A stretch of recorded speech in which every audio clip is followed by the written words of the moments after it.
Please excuse the hair, but here is part one of Who the Fuck Did I Marry? So I met my ex-husband around March 4th of 2020. We met on Facebook dating site, and we also matched on Hinge. I did not realize that he was on both under two different names. So one was his actual name, and the other one was a variation, like a nickname that he called himself. Different pictures. So it was a running joke between us. Oh, you ain't even recognize that you had matched with me on Hinge. No, I didn't. And also that should have been a red flag. By the way, you will notice in this story, I called it the United Nations of red flags. It is so many red flags that, I mean, you would have thought I was colorblind because I ignored all of them. So anyway, back to the story. We met around March 4th. We exchanged phone numbers. He called me and we talked on the phone for the first time. In the first phone call, he told me that he had just moved to Georgia from California, from San Diego. His job had transferred him because he was being transferred in as the new regional manager for a major condiment company that is based here in Georgia. I'm not going to say the name. And so we also talked about his childhood. He told me he grew up in Philly. He's from Philly. Both of his parents were deceased. This is the first phone call. Both of his parents were deceased. His father was a Philadelphia police officer. His mom was a teacher. He also told me he briefly lived in Augusta with his family.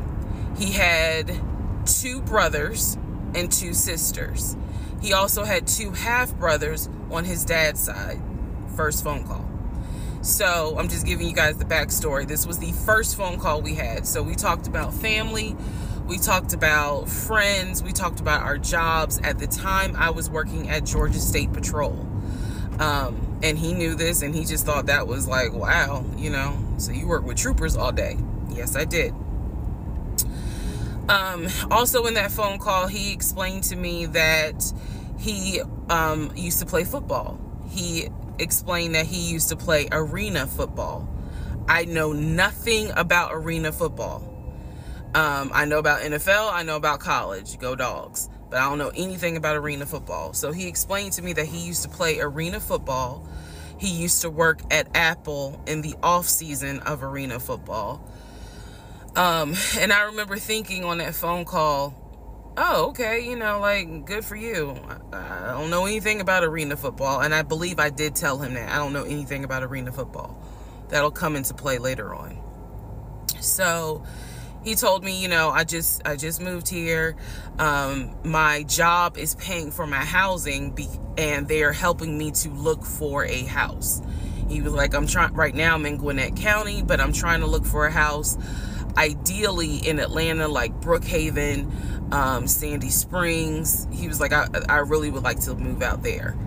And so I thought, you know, that's great. You know, you're looking to get a house. You just moved here. He was like, I don't really know too many people here because I spend all my time at work and, you know, this job is really demanding.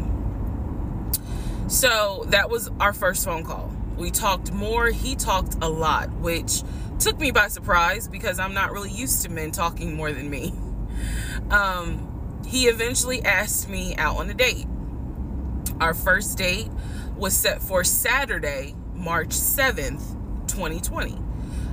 He asked me what was my favorite restaurant. I said Cheesecake Factory.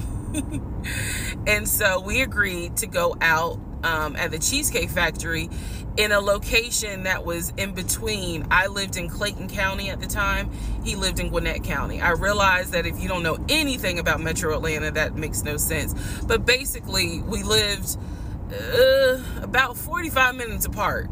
So we agreed to meet at the Cheesecake Factory over at Perimeter Mall, which is in an area, Sandy Springs, Dunwoody area. I was excited. Like, I called my friends and was like, I got a date, you know, blah, blah, blah. We'll see how it goes. First conversation was good. Hopefully he looks like his pictures, because, you know, that's always an issue with online dating. Hopefully he looks like his pictures.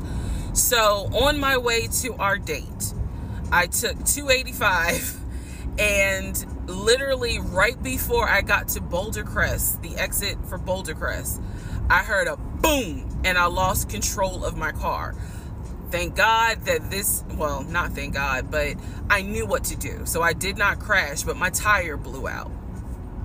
So I called him and I said, hey, I'm so sorry, but my tire just blew on 285. I'm slowly making my way off the exit. I believe I pulled into a Chevron gas station, and I said, you know, I got to get this fixed. I don't know what to do. Like, I'm a damsel in distress kind of thing. He kind of paused. He got quiet, and he was like, you know, tell me exactly where you are. Drop your pin. So I dropped the pin, and he came to the gas station. Came to the gas station, got out the car, and I was so relieved that he actually looked like his pictures that I was like, oh my God, he's actually attractive, because he's like 6'4", 6'5". Oh, also, man, I apologize. So let me go back to the first conversation. Let me add something. He did tell me in the first phone call that he was divorced, and that his ex-wife, she had 2 children, a boy and a girl, who were teenagers, young adults. I think the girl was about 20, and he said that he had a very close relationship with his stepkids, but that he and his ex-wife had divorced because she cheated on him out in California. And so coming to Georgia was a new beginning for him. She was still out in California. The kids were still out in California. And so, you know, he was like, I can't stand her, but I still want to be in the kids' lives. I have to put that in there because that will come back later. So this is just setting the stage. Again, that first conversation we talked about family, job, friends, how he ended up in Georgia, me being in Georgia, the things that, you know, I would think people talk about in the first conversation.